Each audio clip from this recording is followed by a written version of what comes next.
What's up, guys? Today we're going to be talking about some flagships that you can pick up in the refurbished/used marketplace for a pretty good price. So let's go ahead and get started. Alright, so my favorite on the list is still the LG V60 5G. You can actually find this for really cheap at $439 right now, and all those links will be down below. I'm still holding on to my V60. LG has claimed that it's going to get up to the Android 13 update, which is really nice, so that's why I'm holding on to it.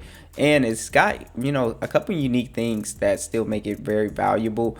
So you have an aluminum frame, you have a glass back on here, it's IP68 dust and water resistant. This phone is really built like a tank. It's really well built. You also have a massive 6.8-inch POLED display, HDR10+, 1080p 395 for the PPI. Overall, it's a very nice looking display, great colors, bright. You also have a little water drop notch. This phone runs the Android 11 currently with LG skin on top, along with the Snapdragon 865 5G, and you also have Adreno 650.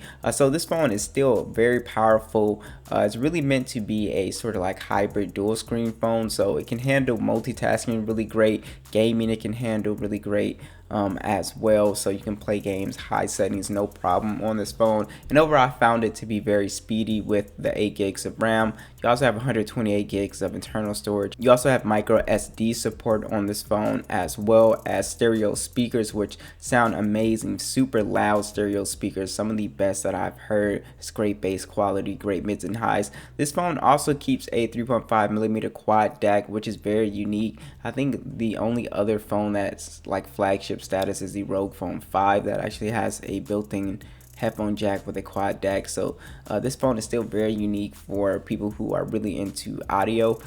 So you also have one here under the display fingerprint sensor that works fine as well. The cameras on here are pretty good too. It's a 64 megapixel standard, 13 megapixel ultra wide, and a 0.3 depth sensor with 8K video and a 10 megapixel selfie at 4K. So I really like the cameras on here. You get really good natural colors. You also get good detail as well, pretty decent depth of field and good ultra wide quality. The selfie camera actually takes really good photos, so I've been really happy with the V60's photos. This phone excels in battery life.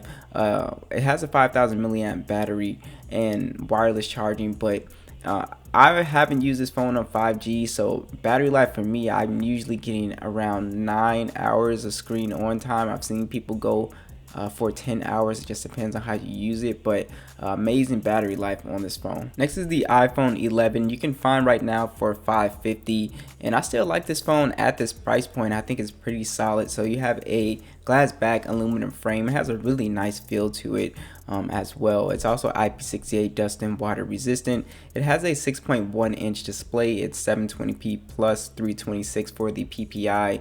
It's an IPS panel, so it's fine. It gets fairly bright as well. Colors are fine on here. So I had, really no issues with the display. I think for most people that like iPhones will be 100% fine with this display. You do have on here, of course, the latest version of iOS, and this phone will get updates for years and years to come because it's running the Apple A13 chip, so it's still a very fast chip when it comes to just multitasking, bouncing in and out of applications. Also, gaming on here is going to be perfectly fine on here, so you can do that. You do not have any SD card support, 64 gigs of internal storage and 4 gigs of RAM on here. This phone also has some very nice sounding stereo speakers as well. Very good bass quality, great mids and highs. You also have NFC on here with Apple Pay as well as Face ID, which works really well on this phone. So the main, selling point with this phone is this phone still has excellent cameras. So it's got a 12 megapixel standard, 12 megapixel ultra wide 4K video, and a 12 megapixel selfie that also shoots 4K video. Just excellent image quality, especially at this price point. You can get just great colors, very good detail. The ultra wide also takes really great photos too, and I do still believe iPhones to me take some of the best and smoothest video. And also this phone is just great for FaceTime and iMessage and stuff like that. So if you're really into that, this is going to be a great phone to do that on. So you do have on here okay battery life, not amazing. You get a 3110 milliamp battery, 18-watt fast charging along with wireless charging. I usually average around 5 to 6 hours of screen on time, which is fine for this device. So if you're looking for a more compact device, then the Galaxy S10e is a definite go. It is very good price right now at $295. I absolutely love this phone. So it's an aluminum frame glass back, and like I said, it has a more compact design, so anybody that struggles with using their phone with one hand, you'll love this device. It's IP68 dust and water resistant, along with a 5.8-inch dynamic AMOLED display. It's HDR10 plus, 1080p 438 for the PPI, with the little punch hole. So overall, it's a beautiful display when it comes to colors. It just looks really great, fairly bright as well.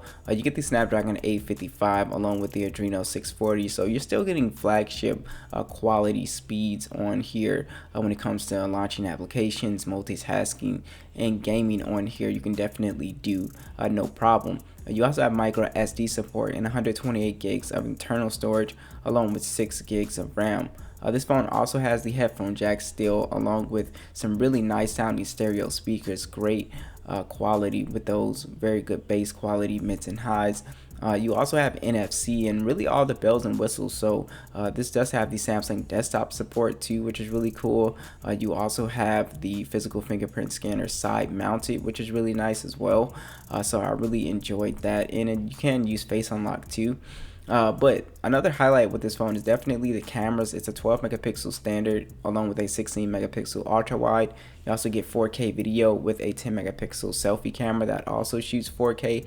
You're getting some very nice photos, great detail, pretty good dynamic range. You also get a really good ultra wide camera, great selfie camera.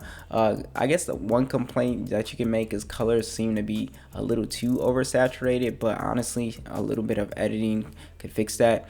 But yeah, so I just love the cameras on here. I think they look really nice. You also have on here a 3100 milliamp battery with 15-watt fast charging. Basically, you can get around maybe 6 hours and 30 minutes of screen on time with this phone, which is definitely a day, so it's not terrible. You do get wireless charging though, and you also get reverse wireless charging, so you could charge earbuds or another phone with this phone, which is pretty cool. You just put it on the back. So I really like that. So S10e is definitely a steal at this price. Now next is the iPhone 10. So this is a phone that you can find for around $300 as well. And again, all those links will be down below. I really like this phone because of the price to spec ratio. I think it still offers a lot. So you have a stainless steel frame on here, glass back. A really nice design, and it has more of a compact feel as well these days. It's IP67 dust and water resistant, along with a super retina OLED display on here, HDR10, 5.8 inches, 1125 by 2436. So it's a really nice display color wise, and 458 for the PPI. So it's a pretty nice display. It's just really sharp, and so I do like the display on here. You do have on here iOS 14, of course, and I still feel like this phone is still going to get years and years of updates with the Apple 811 chip. It's still really fast using this phone with iOS 14. I was super impressed with just performance wise. Gaming is still pretty good on here, bouncing in and out of applications, so I was pretty happy with how this phone has aged. You also have 64 gigs of internal storage and 3 gigs of RAM on here.